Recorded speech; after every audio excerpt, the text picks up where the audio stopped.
Social media की दुनिया बहुत ही चमकदार दुनिया है। जब हम इसे देखते हैं तो ये बड़ी ही खूबसूरत लगती है।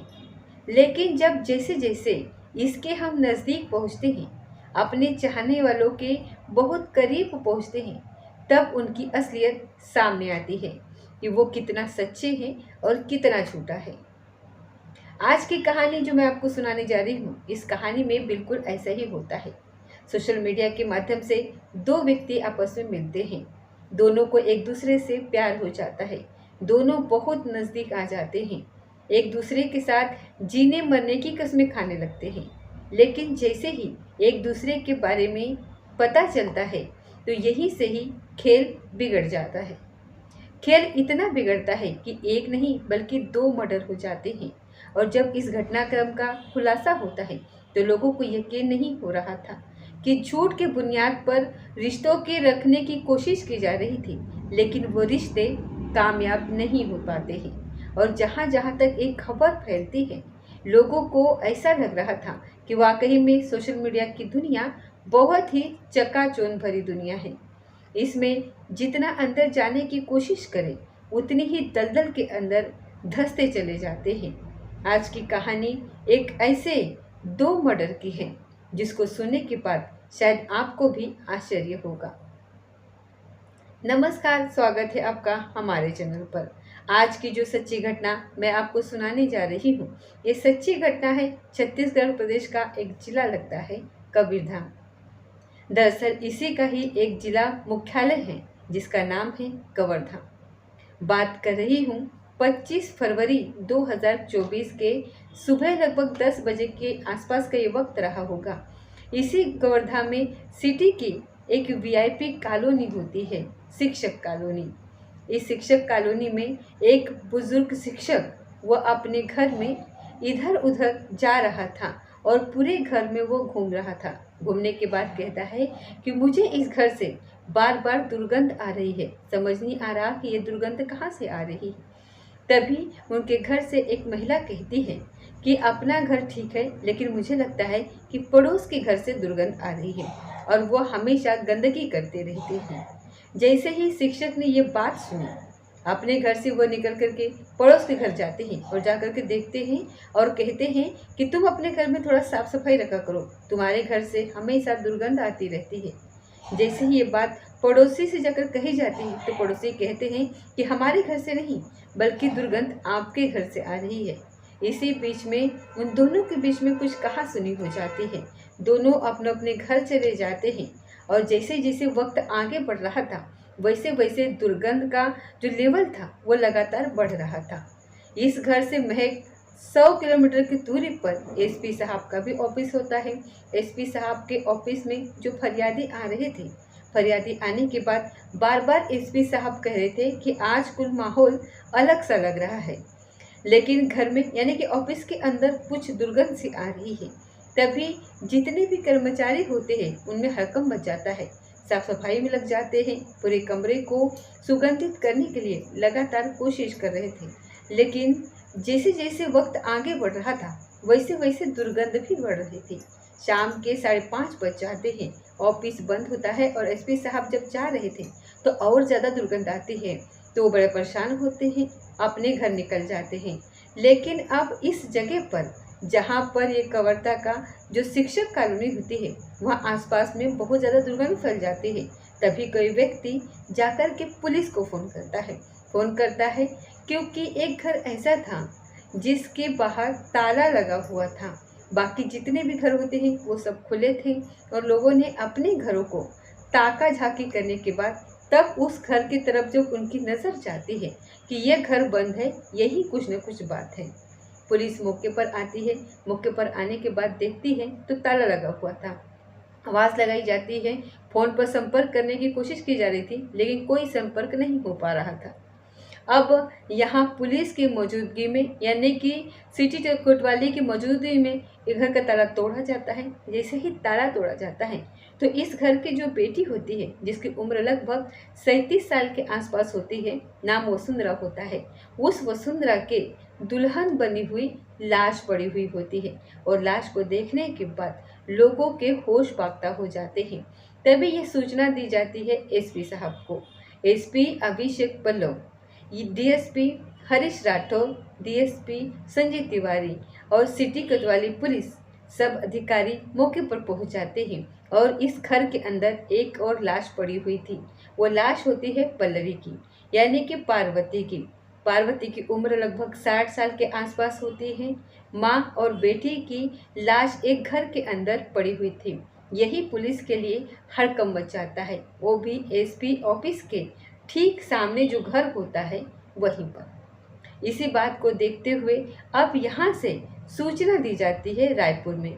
रायपुर से सूचना देने के बाद जो फॉरेंसिक टीम होती है वो मौके पर आती है और मौके पर आने के बाद उसे 1 घंटे का वक्त लग जाता है। लगभग 120 किलोमीटर का सफ़र तय करने के बाद फॉरेंसिक टीम ने यहाँ आकर के अब सबूत जुटाने की कोशिश करने लगे कि आखिरकार माँ और बेटी का कत्ल किसने करा है, किसने नहीं किया है। आसपास के लोगों से भी पूछताछ करी जाती है। इन दोनों माँ बेटी के शव को कब्जे में लेकर के पोस्टमार्टम के लिए भेजा जाता है और पोस्टमार्टम से पता चलता है कि किसी ने इनकी गला दबा करके हत्या करी है। घर का सामान जैसे था वैसे की वैसे रखा हुआ था, लूटपाट कुछ होती नहीं है। रिश्तेदारों को बुलाया जाता है, रिश्तेदारों से बातचीत करी जाती है, वहाँ से भी कोई सफलता नहीं मिलती है। आसपास के जितने भी घरों में सीसीटीवी कैमरे लगे हुए थे, अब सीसीटीवी कैमरे को खंगाला जाता है। तभी पता चलता है कि एक व्यक्ति है जो यहाँ से इस महिला की स्कूटी लेकर के चला जाता है। वो व्यक्ति कौन है उसके बारे में जब उसका फोटोग्राफ दिखाया जाता है तो कुछ लोग उसको जानते ही नहीं थे। कुछ लोगों ने उसे देखा था कि हाँ, अभी कुछ महीने से हमने इसको देखा है। माँ और बेटी के मोबाइल के नंबर के जो CDR नंबर निकलवाए जाते हैं तो CDR में एक नंबर होता है जो अभी कुछ ही दिनों से एक्टिव हुआ था। उस नंबर से जब बातचीत करने की कोशिश की जा रही थी तो वो व्यक्ति फ़ोन में उतर आता है। फ़ोन नहीं उठा रहा था। आखिरकार पुलिस को 114 किलोमीटर का सफ़र तय करने के बाद एक जगह लगती है बिलासपुर, और बिलासपुर का ही एक इलाका लगता है सिरगिट्टी, कीर्तिनगर, वार्ड नंबर 12। वहाँ का रहने वाला एक व्यक्ति होता है जिसका नाम होता है अश्वनी कुमार पांडे। पुलिस उसके पास पहुँचती है। वहाँ जाने के बाद जब उससे पूछताछ करी जाती है वो व्यक्ति घर पर ही मिल जाता है। उसी के घर पर स्कूटी भी मिल जाती है। अब पुलिस उसे गिरफ्तार करती है। गिरफ्तार करने के बाद अपने साथ लेकर के जाती है। उससे पूछती है कि जो डबल मर्डर हुआ है उसके बारे में आपका क्या ख्याल है। वो शुरुआत में इधर उधर की बातें बता रहा था, लेकिन पुलिस ने जब उसे सख्ती से पूछताछ करी तब उसने ऐसी बात बताई जिसको सुनकर शायद आपको भी आश्चर्य हो जाएगा। दरअसल सोशल मीडिया पर ये व्यक्ति एक्टिव रहता है और एक्टिव रहने के दौरान ही जब सोशल मीडिया पर लगातार ये पन्ने पलट रहा था तो एक दिन इसके सामने एक खूबसूरत चेहरा आता है। वो चेहरा होता है वसुंधरा का, जिसकी उम्र लगभग 37 साल के आसपास होती है। दोनों की अक्सर चैटिंग होती थी, बहुत सारी बातें होती थी। जब दोनों ने एक दूसरे के बारे में बातचीत करी तो पता चलता है कि दोनों एक दूसरे से लगभग 114 किलोमीटर दूर रहते हैं। तभी इस महिला ने इस लड़के से मिलने की कोशिश करी और उससे मिलने की कोशिश की। इसने कहा कि ठीक है, तुम मेरे घर पर आओ, यानी कि गोवर्धा उसने अपने घर पर बुलाया। बातचीत करने लगे। गोवर्धा में उसने अपनी माँ से, पार्वती से भी मुलाकात कराई और मुलाकात कराने के बाद नज़दीकियाँ और बढ़ जाती हैं। जब उसका मन करता था तब वो यहाँ पर आ जाया करता था। तभी माँ ने कहा उस लड़के से कि तुम मेरी बेटी से शादी क्यों नहीं कर लेते, तुम दोनों साथ रहोगे तो अच्छे रहोगे, खुश रहोगे। अब ये दोनों ऐसे शादी की बात करने लगते हैं तो लड़का भी खुश हो जाता है। लेकिन बातचीत करते करते पता चलता है कि इस महिला की तो पहले शादी हो चुकी है, 2 बेटियां भी हैं इसको। और पूछा जाता है तो वो बताती है कि तलाक हो चुका है।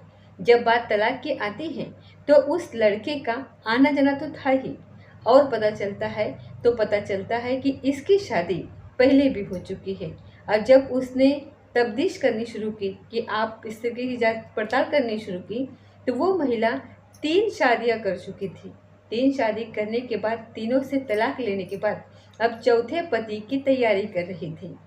जब इस व्यक्ति को ये पता चलता है तो ये थोड़ा परेशान होने लगता है और इस महिला से थोड़ा दूर रहने लगता है। लेकिन इसी बात को लेकर के इनमें कहासुनी शुरू हो जाती है।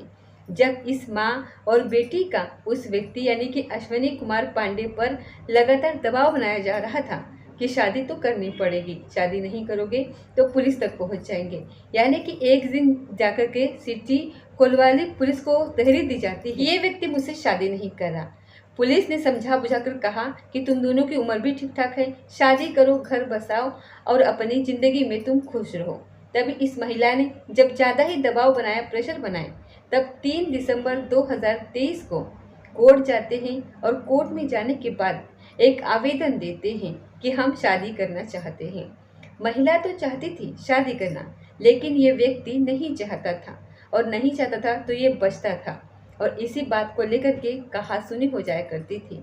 आखिरकार 22 फरवरी 2024 को इन्होंने बुलाया कि तुमसे बात करनी है, और बात करने के बहाने से जब बातचीत करते हैं तो वो कहती है कि चलो ठीक है, शादी करते हैं। और जब बात शादी की आती है तो वो व्यक्ति परेशान हो जाता है। यानी कि पार्वती, जिसकी उम्र 60 साल थी, उसने कहा कि तुम्हें मेरी बेटी से हर हाल में शादी करनी ही होगी। तब वो व्यक्ति परेशान हो जाता है और कहता है कि हाँ, कुछ न कुछ रास्ता निकालते हैं।